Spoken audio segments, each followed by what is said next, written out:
In chapter 1 of Pedagogy of the Oppressed, Paulo Freire at one point suggests that the resistance by the oppressed is an act of love. What does he mean by that? Let's explore it a bit further.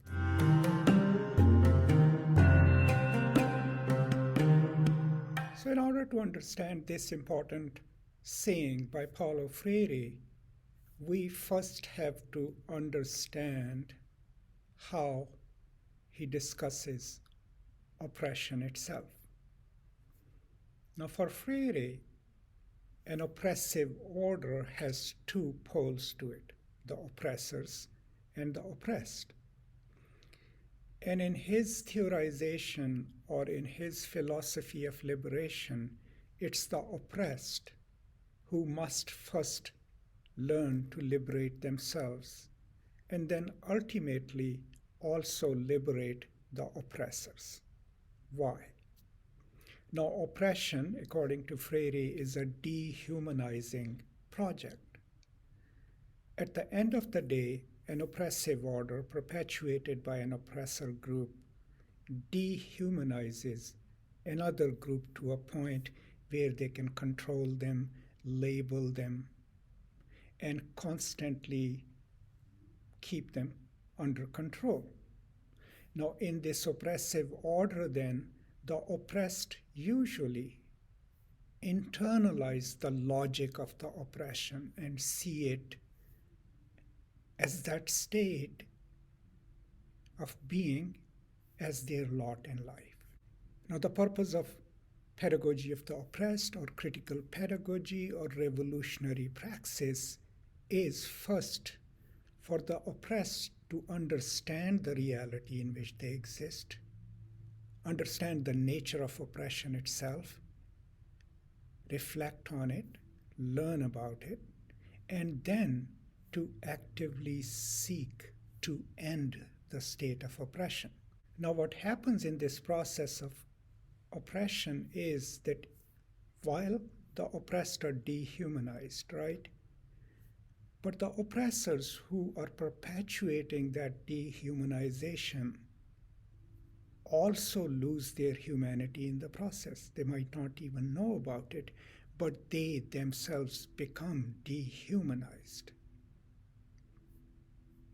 So resistance to oppression or an oppressive order becomes an act of love, because in the process of liberating themselves, the oppressed also liberate the oppressors from their own dehumanization and make them realize that what they have been doing or what they believe in is a dehumanizing project, and in the process of doing that, they had lost their own humanity. That's why an act of liberation or a revolutionary act to change oppression, to erase oppression, is not just for the oppressed, but it's also an act of love for others, especially the oppressors. So let's relate it to our everyday realities. Right now, there is a war going on in Gaza. Israelis, of course, believe that they have the right to bomb any place in Gaza, and they are doing that. They are killing civilians. There is a lot of rhetoric on the Israeli side about the Palestinians, which is dehumanizing. But in the process, the actions of Israeli armed forces, the words of their politicians, if you look at them critically, you realize that they certainly have also lost a part of their humanity. So any resistance coming from Gaza to change the order as it exists then isn't just for the Palestinians to free themselves.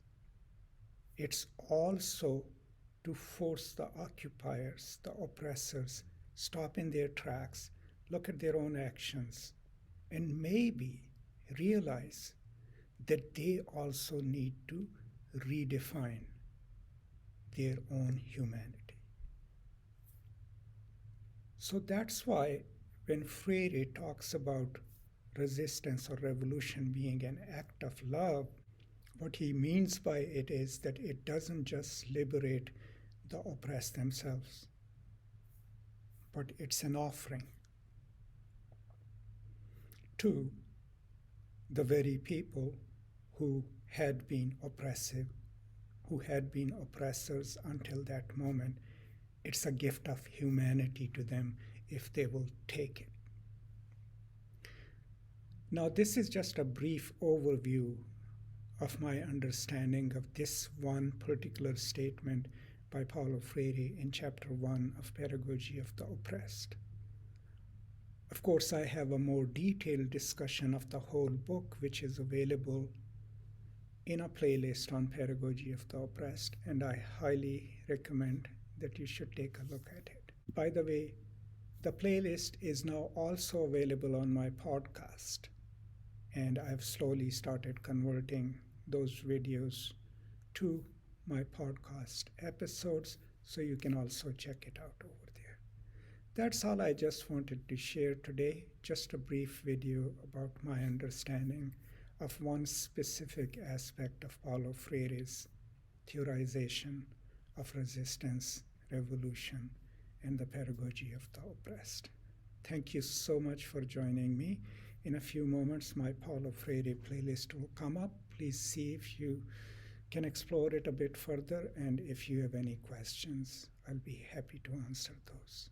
Thank you so much. Stay safe, take care, and I'll now see you next time. Until then, peace and love.